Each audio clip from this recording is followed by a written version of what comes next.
Ce soir, je veux te poser une question simple, et je veux que tu y répondes honnêtement, sans te juger. Si tu pouvais remonter le temps, est-ce que tu aurais commencé à investir plus tôt? La plupart des gens répondent oui. Et juste après, ils ajoutent une phrase qui ressemble à une confession. Mais je ne savais pas, je n'avais pas les moyens, je n'avais pas la tête à ça, je croyais que c'était réservé aux riches.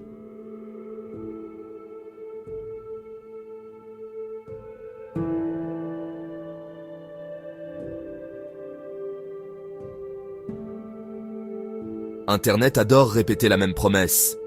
Commence à 20 ans et tu seras riche à 60. C'est propre, c'est mathématique, c'est rassurant. Sauf que dans la vraie vie, beaucoup de gens n'ont pas commencé à 20 ans. Ils ont commencé à 35, 40, 45, parfois après un divorce, une période difficile, une maladie, une reconversion, ou simplement après des années à survivre sans jamais respirer. Alors la vraie question devient: qu'est-ce qu'on fait quand on a raté le départ? Est-ce qu'on abandonne? Est-ce qu'on se condamne à travailler jusqu'à l'épuisement? Ou est-ce qu'il existe une stratégie, réaliste, humaine, faisable, pour reprendre le contrôle? Même en partant tard. On va être très clair dès le départ. Commencer tard, c'est plus difficile. Pas impossible, mais plus difficile. Parce que le temps, en finance, n'est pas un détail. C'est l'ingrédient principal. Et quand tu le comprends, tu arrêtes de chercher des miracles. Tu arrêtes de croire au coup, tu commences à jouer le vrai jeu, celui de la cohérence.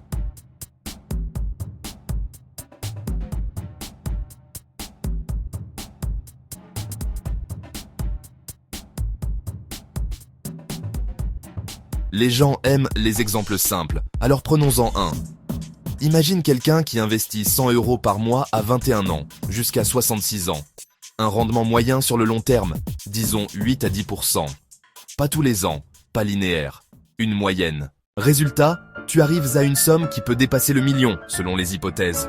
Et là, la morale tombe comme une sentence. Tu vois, il fallait commencer tôt. Mais maintenant, changeons l'histoire. Tu n'as pas commencé à 21, tu as commencé à 45. Même effort, même 100 € par mois. Résultat, tu arrives à quelque chose qui n'a rien à voir. Peut-être moins de 100 000. Alors tu te dis, ok, je vais doubler. 200 € par mois. Ce n'est toujours pas spectaculaire. Tu montes à 180 000, 200 000, et tu regardes l'objectif retraite sereine qui semble toujours loin. Alors tu paniques. Et quand on panique, on fait deux choses. Soit on abandonne, soit on prend des risques idiots. Et c'est là que beaucoup se font piéger. Parce que la vérité, c'est que le problème n'est pas seulement combien tu investis. Le problème, c'est comment tu utilises ton argent. Comment tu le protèges. Comment tu le structures. Et surtout, comment tu te comportes face à lui.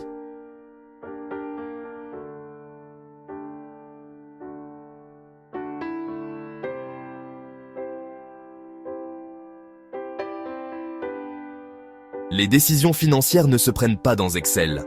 Elles se prennent à table, dans l'émotion, dans la fatigue, dans la peur, dans l'ego. C'est là que se joue le vrai destin d'un portefeuille. Et si tu commences tard, tu dois d'abord corriger ça. Pas ton niveau de connaissance, mais ton système et ton comportement. Alors, dans ce reportage, je vais te présenter une méthode en 6 étapes. Pas une formule magique, une feuille de route, un ordre logique. Si tu fais ces étapes dans le désordre, tu auras l'impression de travailler, sans avancer. Si tu les fais dans l'ordre, tu crées de la stabilité, puis de l'élan, puis de la croissance. Et surtout, tu diminues le risque de craquer au premier choc.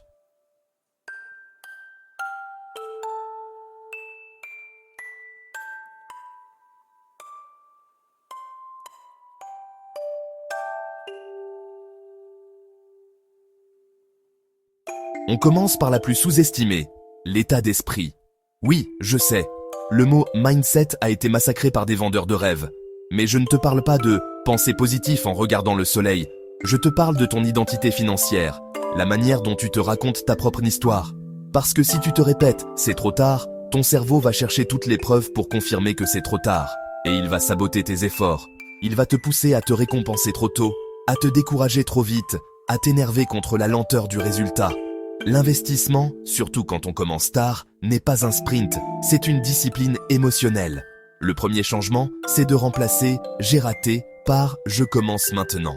Tu ne changes pas ton passé, tu changes la direction. Et la direction, c'est ce qui décide de ton futur. Maintenant, deuxième point de mindset. Tu ne peux pas faire ce voyage seul si tu vis en famille. Si tu as un conjoint, une conjointe, si tu as des enfants, il faut l'alignement. Pas l'alignement parfait, pas une dictature, mais une compréhension commune. On fait ça pour notre sécurité. Parce que sinon, tu vas vivre une guerre invisible. Toi, tu veux construire, l'autre veut respirer. Toi, tu veux économiser, l'autre veut compenser la fatigue par des achats. Et ce conflit, même silencieux, finit toujours par exploser. La richesse n'est pas un secret bancaire, c'est souvent un accord de couple. Et si tu es seul, alors l'accord à obtenir, c'est avec toi-même. Arrêtez de te punir et arrêtez de te mentir. Troisième point, on construit une base. C'est la fondation. Parce que beaucoup veulent investir pour rattraper, alors qu'ils n'ont aucune protection. Pas de coussin. Et dès que la vie tape, une panne de voiture, un appareil qui lâche, un imprévu médical, une perte de mission, ils casquent tout. Et là, le système s'écroule. La base, c'est une épargne de sécurité plus la fin des dettes toxiques. Pas l'épargne pour devenir riche. L'épargne pour ne pas mourir au moindre choc. Typiquement, on vise 3 à 6 mois de dépenses, parfois 9, parfois 12 si tu es très prudent. Mais l'idée n'est pas de garder des montagnes de cash qui se font grignoter par l'inflation. L'idée, c'est d'acheter la tranquillité. Parce que quand tu as un coussin, tu réfléchis mieux, tu dors mieux, tu prends moins de mauvaises décisions.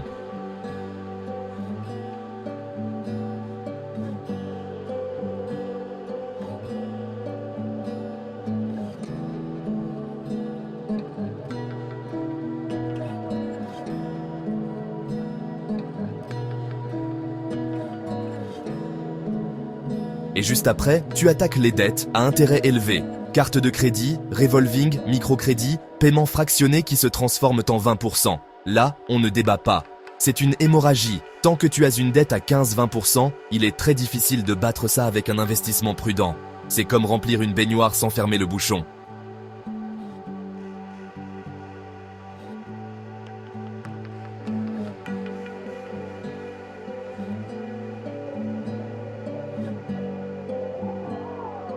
Et souvent, pour aller vite, il faut accepter une phrase qui pique. Je vais vendre ce qui dort. Des objets, des abonnements, des habitudes, parfois une voiture trop chère, parfois un mode de vie trop lourd. Ce n'est pas un jugement moral, c'est une stratégie. Si tu commences tard, tu n'as pas le luxe de l'orgueil. Tu as le luxe de la lucidité. Quatrième étape. Donner un rôle à chaque euro. Les gens perdent de l'argent parce que l'argent arrive, sans mission. Il traîne, il se mélange. Et il se fait aspirer par le quotidien. Tu veux une règle simple? Chaque euro doit avoir un travail avant même d'entrer sur ton compte.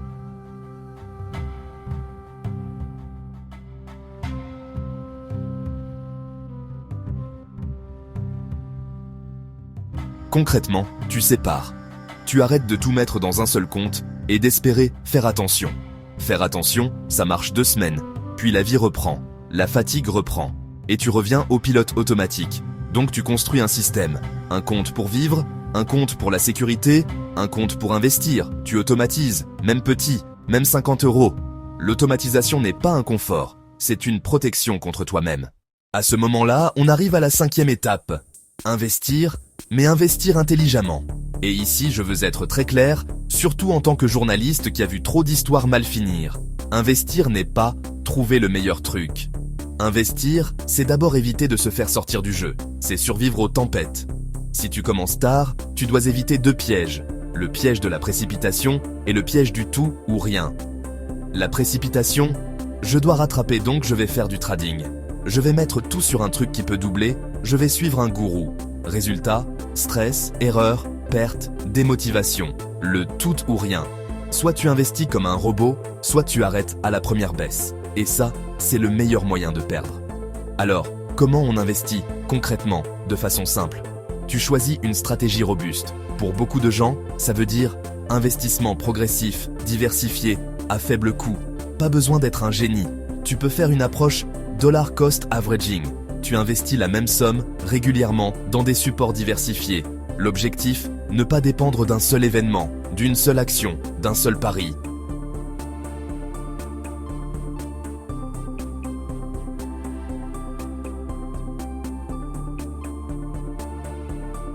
Et ensuite, tu adaptes au profil. Si tu es très prudent, tu sécurises d'une partie. Si tu es plus à l'aise, tu augmentes la part dynamique. Mais l'idée reste la même. Un plan que tu peux tenir 10 ans. Parce que la meilleure stratégie du monde ne vaut rien si tu l'abandonnes au bout de 6 mois. À ce stade, beaucoup disent « Ok, mais si je n'ai pas assez à investir ?» Et c'est là que la 6e étape devient essentielle, augmenter la production. Oui, gagner plus. Mais seulement après avoir mis le système en place. Parce que gagner plus sans système, c'est souvent dépenser plus. Tu as déjà vu ça, une augmentation, puis une voiture plus chère, un bonus, puis des vacances plus chères. Et au final, rien n'a changé.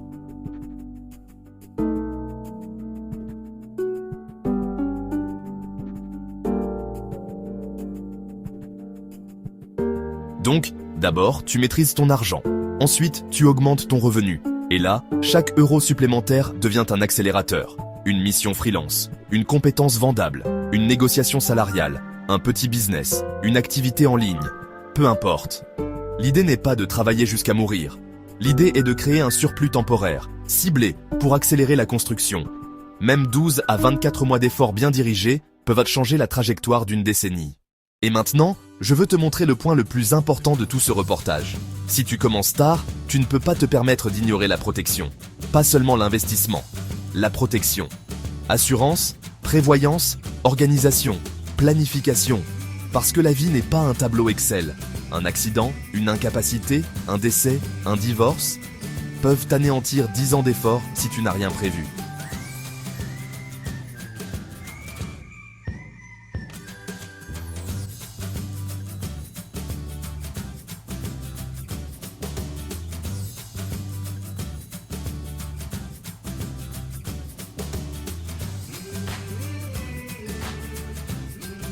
La richesse, ce n'est pas seulement accumuler, c'est sécuriser, mettre des barrières entre toi et le chaos.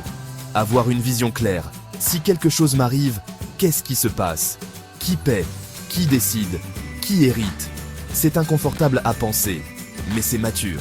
Et c'est une des grandes différences entre être riche et être solide. Maintenant, laisse-moi ralentir une seconde. Parce que tu pourrais écouter tout ça et te dire « Ok, j'ai compris, mais ça fait beaucoup. » Et tu aurais raison. Alors on va le rendre plus humain.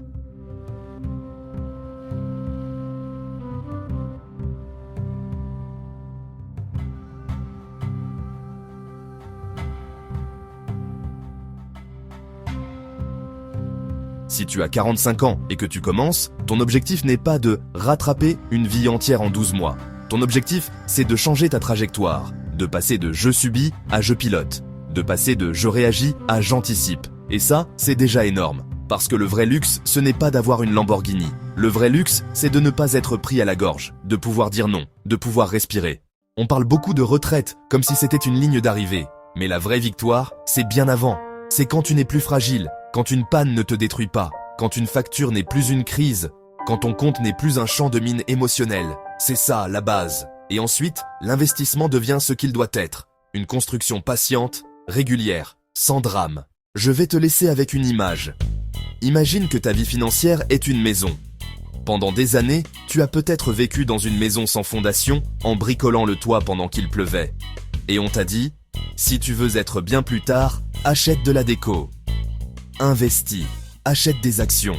Sauf que la maison bougeait, les murs tremblaient, alors tu as eu peur et tu as arrêté. Aujourd'hui, tu as une opportunité. Arrêtez de décorer et commencez à construire. Fondation, structure, système, puis expansion. Ce n'est pas sexy, mais c'est puissant. Et c'est exactement ce qui marche. Si tu es resté jusqu'ici, c'est que ce sujet te parle. Alors fais un truc simple maintenant. Prends une feuille et écris 3 chiffres. Tes dépenses mensuelles, ton épargne de sécurité actuelle et tes dettes à intérêt élevé. Rien de plus, juste ça.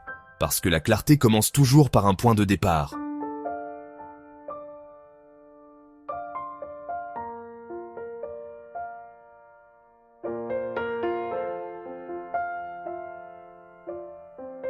Ensuite, tu prends la première action. Automatiser un petit montant vers la sécurité et un petit montant vers l'investissement. Même 20 €, même 50 €. Et tu fais de la place, tu coupes un abonnement, tu vends un objet, tu renégocies une facture. Une action. Pas 10, une action. La constance gagne, pas l'intensité. Et avant de se quitter, j'ai un dernier message. Ne laisse personne te faire croire que c'est trop tard. Ce qui est trop tard, c'est d'attendre encore. La meilleure décennie pour planter un arbre, c'était il y a 20 ans. La deuxième meilleure, c'est aujourd'hui.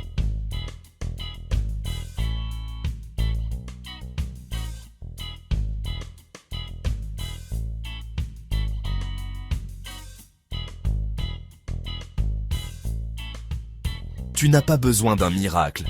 Tu as besoin d'un plan. Et de toi, présent, régulier, patient.